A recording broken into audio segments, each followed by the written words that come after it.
Greetings, welcome back to Pink Oddbird. Today we're going to just jump right in, picking up where we left off from the last video where I showed you how to organize these signatures, and I decided to take the largest signature out of the bunch, 9x6, and show you how to make a cover using heavyweight cardstock. And there are boxes that like food snack boxes that you can use that are big enough to do this with, but I've recently used mine in my Bohemian journals because those were two big books, so I didn't have any more of that on hand. So this is an 8.5 by 11 heavyweight cardstock, and I've got two pieces layered here. So on the 11-inch side, I'm cutting them down just a bit, and then I cut them down to about 9.5 inches tall. That's how you're able to get the height for books that are bigger than 8.5. So you cut it down on the 11-inch side, and then I cut the secondary piece to 5.5. So these pieces are 5.5 and 8.5, both by 9.5. So I'm gonna score this at about 6.25 because, like I said, the signature width is 6 inches. So I'm making sure that I have a little bit of extra space to make sure the signatures are completely covered. And then my 5.5 piece is going to get layered right on top of that. So I'm going to use glue for this because it gives you a little bit more time when you are going to line this up. So when you put the flap on, it's just going to line up evenly with the other edge of the book cover.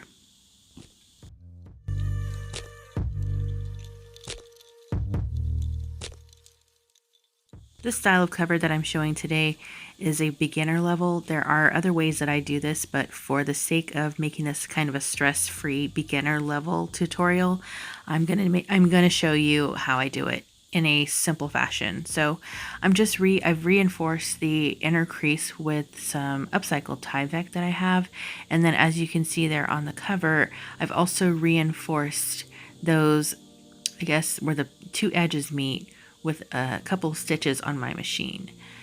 This fabric here is a little bit heavyweight, so I didn't use the heat and bond on this, but also, again, like I said, I kind of wanted to make it a stress-free tutorial for you.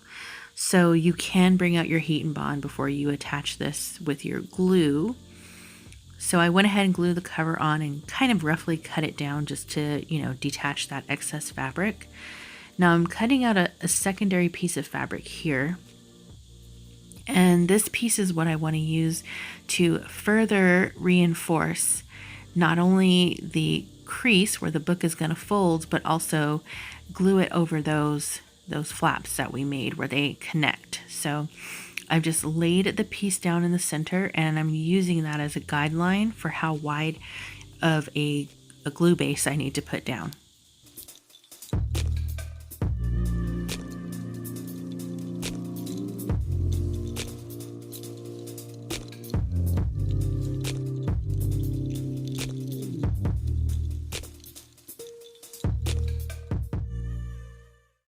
I have to keep catching myself with telling you things that you could do and you could do, because it's also what I would do. However, I would use a cover like this, and I am using a cover like this. It's perfectly fine, and it is going to be durable, but maybe in the future I can come back and show you ways that you can do this in like a little bit more of an advanced way.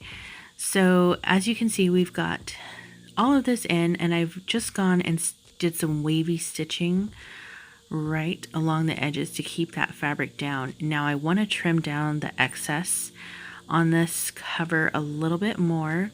So I'm getting pretty close to the edge for this particular cover, but not completely to the edge, because you'll notice after I cut this down a little bit, I go back and I sort of try and fringe it out a little bit, because it's that kind of fabric where you can kind of do that really easily. You can see the strings coming off here.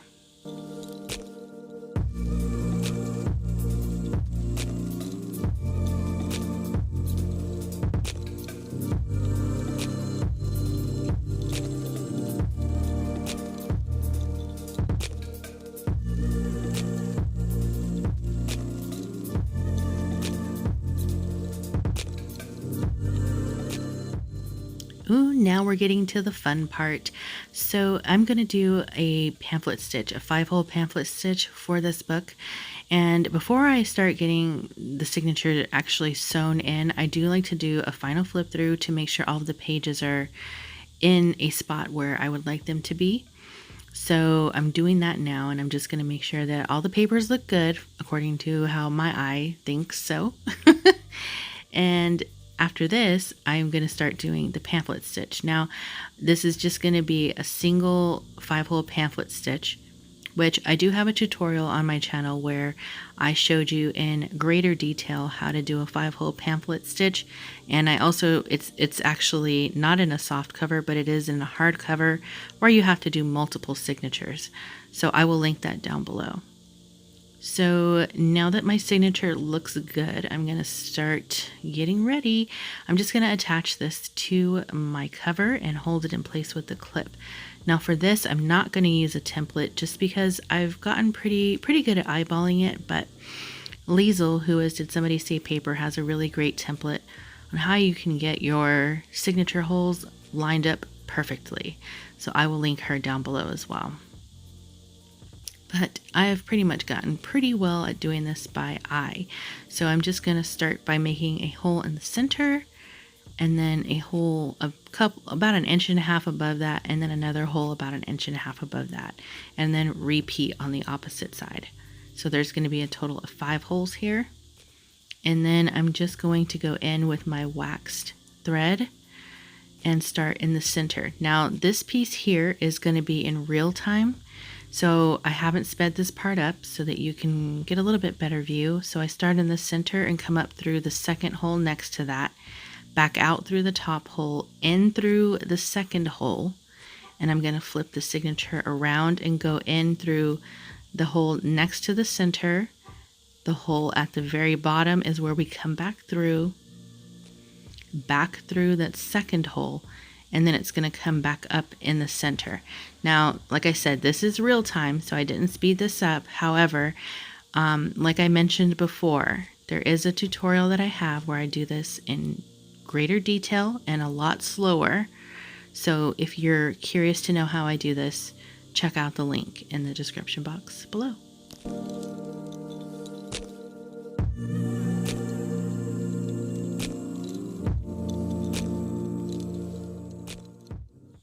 Now before I finally tie this, I like to flip it over and make sure that the string segments are all really tight and straight, and they look good to me.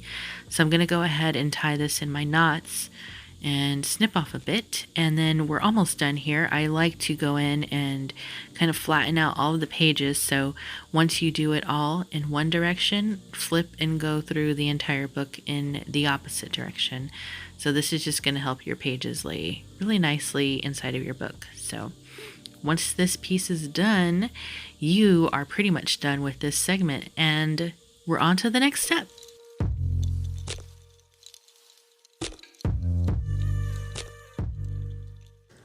So now I have all of the books bound, and we're going to keep up with the idea and theme that we're just going to dig through our stash.